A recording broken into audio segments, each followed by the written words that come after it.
जय हिंद श्रोता और दर्शक बंधु, कैसे हैं आप। उम्मीद करता हूं कि आप स्वस्थ, सजग व सक्रिय होंगे। आपकी सजगता एवं सक्रियता समाज व राष्ट्र को विकास की नई बुलंदियों तक ले जाने में मील का पत्थर साबित हो।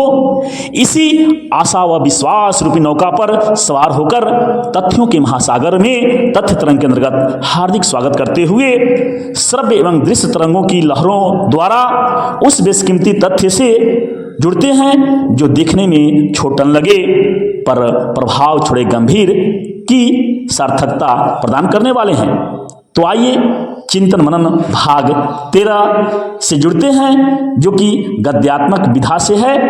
इसमें मुख्य रूप से सम्यक वार्ता के तहत सकारात्मक सोच नामक शीर्षक से प्रस्तुत है एक आदर्श वार्ता, जिसमें पटना उच्च न्यायालय के एक वकील हैं जो कि प्रैक्टिस कर रहे हैं, प्रखर ओजस्वी प्रतिभावान वकील के रूप में हैं, और दूसरे कमिश्नर साहब हैं। इन दोनों की दोस्ताना माहौल में बातचीत होती है। बातचीत का कुछ हकीकत अंश कुछ कल्पना के साथ प्रस्तुत है। तो आइए अविलंब उस तथ्य से जुड़ते हैं। इसके पहले चिंतन मनन भाग 1 से 12 तक काव्यात्मक जगत से जुड़ा हुआ है, जो कि समय समय पर घटित परिस्थितियों पर लिखी गई है। जरूर इसे जुड़े और आगे बढ़ने के लिए हम अग्रसर होते हैं। सम्यक वार्ता शीर्षक सकारात्मक सोच। वकील साहब, सादर नमन सर। आज कीमती लम्हों में से कुछ समय निकालकर हम दोनों मिले ही। कमिश्नर साहब जी, कैसे हैं वकील साहब? वकील साहब जी सर, बहुत अच्छे। आप कैसे हैं सर? कमिश्नर साहब जी, बहुत अच्छे। आपसे बातें व मुलाकातें तो कई मर्तबा हुई, पर केवल विषय वस्तु पर। वकील साहब जी सर, बिल्कुल सही। शायद समय की कमी ही इसके लिए बाधा बन जाती है। कमिश्नर साहब बिल्कुल सही कथन सर। समय सबके लिए मूल्यवान व कीमती है, विशेषकर हम सब के लिए तो और ही कीमती है। वकील साहब बिल्कुल सत्य कथन सर। मेरे जिगरी दोस्त कवि कालीचरण जी ने भी अपनी काव्यात्मक रचना समय एक अनमोल रतन नामक शीर्षक से लिखी है। उसमें भी उन्होंने समय की महत्ता पर कोटेशन दिया है कि समय की कीमत है अनमोल जिसे कोई बोल नहीं सकता। समय की कीमत है अनमोल जिसे कोई बोल नहीं सकता। तराजू कर ले भी कितना बड़ा, कोई इसे तोल नहीं सकता। व्यापारी कोई कितना बड़ा समझे स्वयं को ही, मगर ये चीज ऐसी है जिसे कोई मोल नहीं सकता, जिसे कोई मोल नहीं सकता। कमिश्नर साहब बहुत खूब सर। क्या तथ्य है, क्या विचार है। अति महत्वपूर्ण कोटेशन है। हर लम्हा वाकई में बेशकीमती होता है और इसका कोई भी मूल्य नहीं लगा सकता। सर ये तो बातें समय की हो गई और समय कुछ बीतता जा रहा है। हम लोग जुड़ते हैं थोड़ा सा परिचय से।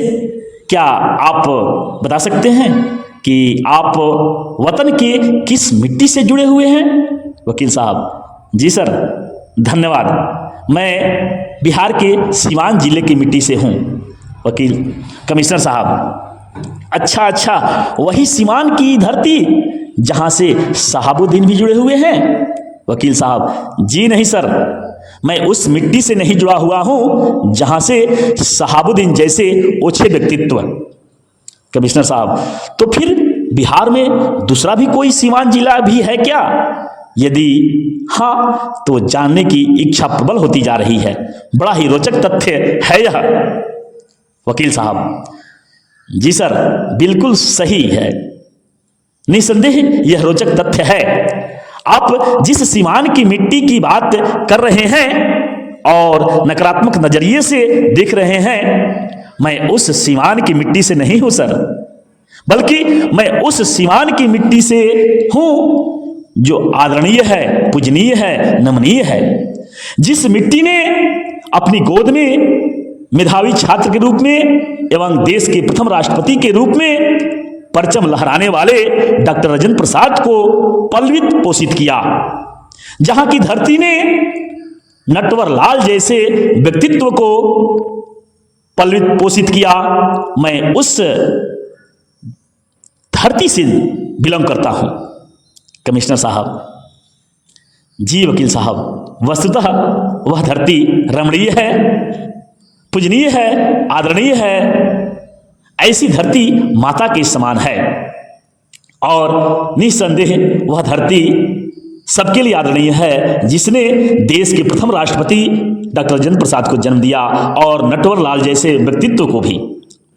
वकील साहब, जी सर, आप अपने अंदर विचारों के गर्भगृह में कुछ बातें संजो करके रखे हुए हैं, अच्छी अच्छी तथ्य भी सामने आते जा रहे हैं।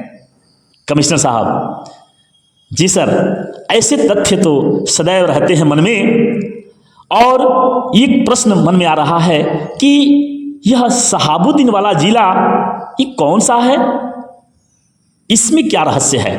वकील साहब, जी सर, आपके अंदर जो विचारों के गर्भगृह हैं उसमें सकारात्मक सोच पल्वित पुष्पित होने देने की आवश्यकता है। हम शहाबुद्दीन जैसे ओछे व्यक्तित्व से नहीं जाने जाते। उसी धरती को देश प्रेम के नजरिए से परखें, समझें तो और ही रूप उसका सामने आएगा।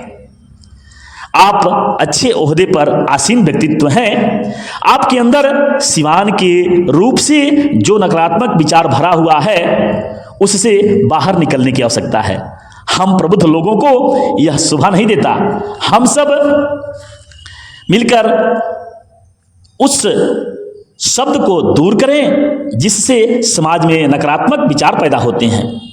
शब्दों और शब्दों के आशय के पारखी व्यक्तित्व हैं हम सब, इसका भी ख्याल हमें रखना चाहिए। कमिश्नर साहब, थोड़ा झिप करके। जी वकील साहब, सही तथ्य है। सकारात्मक नजरिया रख करके ही आगे विचार प्रस्तुत करना श्रेयस्कर है।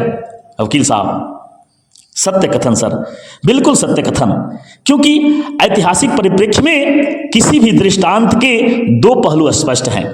पहला पहलू सकारात्मक नजरिया और दूसरा पहलू नकारात्मक नजरिया।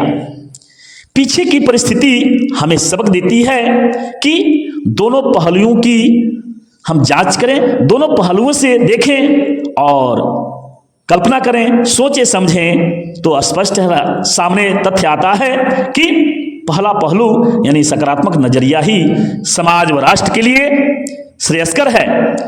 समाज व राष्ट्र के स्वर्णिम भविष्य के लिए जो बहुत ही जरूरी है वह है सकारात्मक नजरिया। अब ये किसी भी व्यक्तित्व के अपनी सोच पर निर्भर करता है कि वह किसे चुने, सकारात्मक नजरिए को या नकारात्मक नजरिए को। यह किसी भी व्यक्ति के उसके व्यक्तित्व पर निर्भर करता है। इसे आपके ऊपर भी मैं छोड़ता हूं, आप इसे जैसे लें। समाज के उच्च तबका के वर्ग जिस तरह से इस सोच को लें ये उनके ऊपर निर्भर करता है। कमिश्नर साहब, वस्तुतः पहला वाला पहलू ही बहुत ही आदरणीय है और उसी से देश का कल्याण है। अर्थात सकारात्मक सोच रखना समाज व राष्ट्र के लिए श्रेयस्कर है। ऐसी कीमती तथ्य के लिए, ऐसे विचार के लिए बहुत बहुत धन्यवाद सर। वकील साहब, जी सर, बहुत बहुत धन्यवाद। तो इस तरह आप सबने सम्यक वार्ता में सकारात्मक सोच शीर्षक के तहत शुरू से अंत तक श्रव्य एवं दृश्य तरंगों के द्वारा जुड़े रहे, इसके लिए बहुत बहुत धन्यवाद। जय हिंद, वंदे मातरम।